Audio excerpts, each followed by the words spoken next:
పోసాని కృష్ణమురళి అరెస్టుని తీవ్రంగా ఖండిస్తూ ఉన్నాం.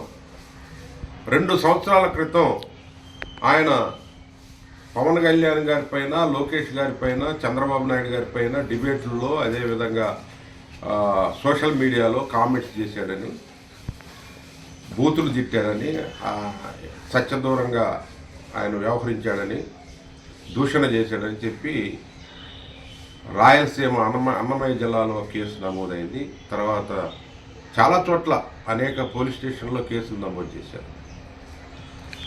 అది కూడా వ్యవస్థీకృత నేరాలు అంటే BNS భారతీయ శిక్షా స్మృతి 111 సెక్షన్ కింద నేను అరెస్ట్ చేయడం జరిగింది. దీని మీద ఆల్రెడీ హైకోర్టులో చాలా స్పష్టమైనటువంటి తీర్పు ఇచ్చారు. సోషల్ మీడియాలో అంటే వ్యక్తిగతంగా విమర్శలు చేసినటువంటి వారు.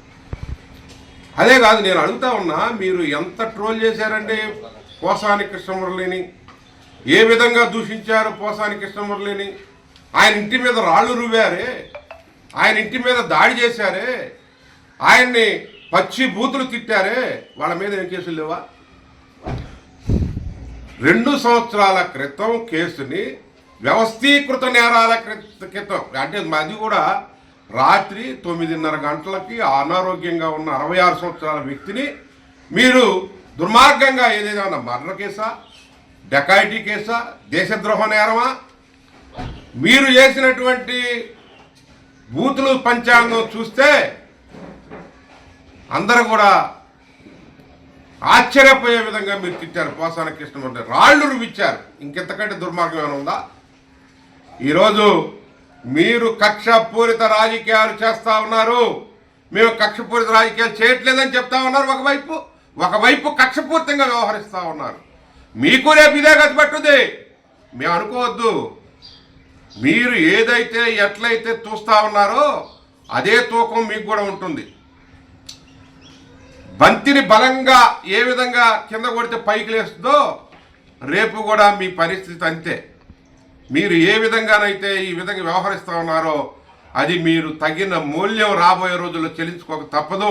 అన్ని రోజులు ఇట్లానే ఉంటాయి అనుకోవద్దండి, మోసపోవద్దు. అంటే ఒక విధంగా మేము కక్ష సాధింపు చర్యలు చేయము అనుకుంటూనే కక్ష సాధింపు చర్యలు చేస్తూ ఉన్నారు.